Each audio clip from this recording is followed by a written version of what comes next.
Good morning. Thank you all for your patience.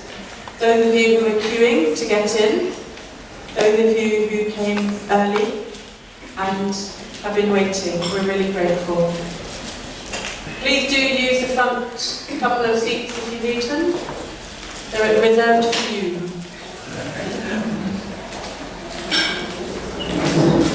Welcome. Welcome to St Martin-in-the-Fields, welcome to this conference. I'm Fiona MacMillan. I chair the Disability Advisory Group and the Conference Planning Group, and I'm a trustee of Inclusive Church.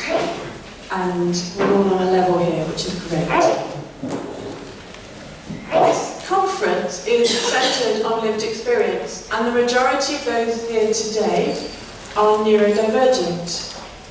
We're delighted to be joined by those whose lives have touched or shaped them by living or working alongside us.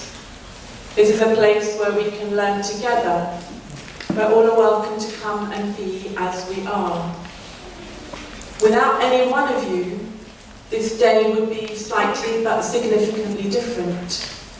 So to each and every one of you, thank you for coming. You're very welcome. As a church, we talk about bringing our whole selves to God. That baby's going to set me off.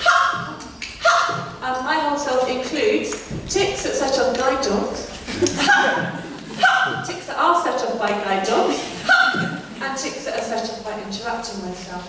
It also includes lots of sweary ticks, which usually I can hold in church context, but this weekend I'm afraid I'm letting my hair down. I hope you will as well. So as church we talk about bringing our whole selves to God, but do we really mean it, or are we paying lip service? Are we called to conform, or to be divinely disruptive? Do our years of masking, of trying to be the same, hiding openness and vulnerability to remove stigma, what damage do they do? What's wrong with honesty? It's easy to say, keep an open mind, but it's much harder to do. But as stories about women, about race, about skin colour, about sexuality, about strength, as these have been told, they have created change. And if we believe we are all created by God, we are fearfully and wonderfully made, perhaps it's time to put that faith into practice. Perhaps it's time to think differently about God, about faith, about church. In the same way that large communities teach us about what's important in life, honesty, friendship, acceptance, love and trust. Because is what Christians believe real, or is it the teaching of the church? And where there are in conflict, where is God? Perhaps it is time to change, or time to begin to think differently. And we hope that in gathering today, to hear stories, explore ideas, and share what we each know and believe, we hope it may be a beacon of hope and a sign of God's kingdom. I'd like to welcome our speakers and offer thanks in advance for what you'll share today. Thank you to our storytellers, Dan and Rachel, for your courage in opening your lives to increase our understanding.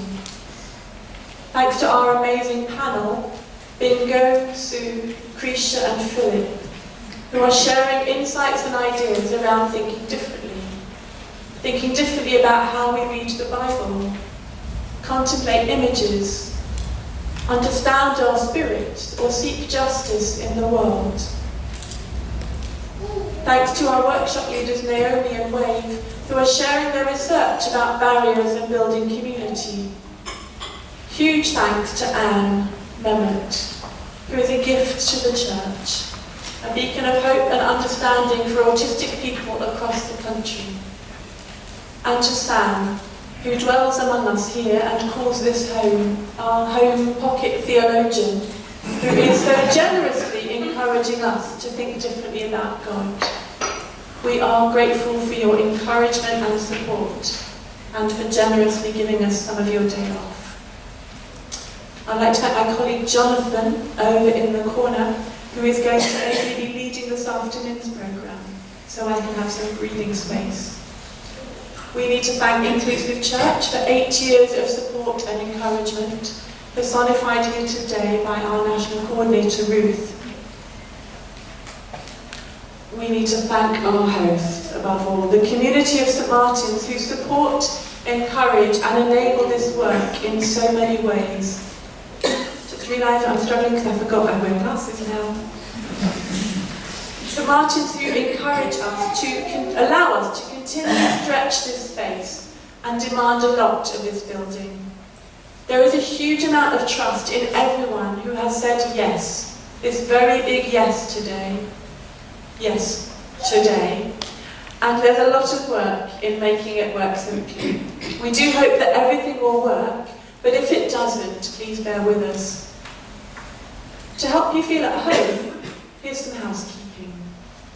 We've tried to make today as accessible as possible, but if there's anything that would enable or assist you, please say. We've been blessed with wonderful stewards who welcomed you this morning and will be around to guide you during the day. You can know them by their lanyards. If you need help, the registration desk is also the information hub, and the team there, up there, know everything. If there's something you'd like to get off your chest but don't want to say it, over on the far side, outside the chapel, we have a graffiti wall. It's a space to share anything you'd like to leave behind, and we'd be glad to hold it for the day and look at it afterwards. It's a pretty full day in every sense. Please don't feel you have to do everything, or indeed anything. Nothing is compulsory, and everything is an invitation. Do feel relaxed and at home. If you need time out, simply take it. The marketplace has got a mix of stalls and resources.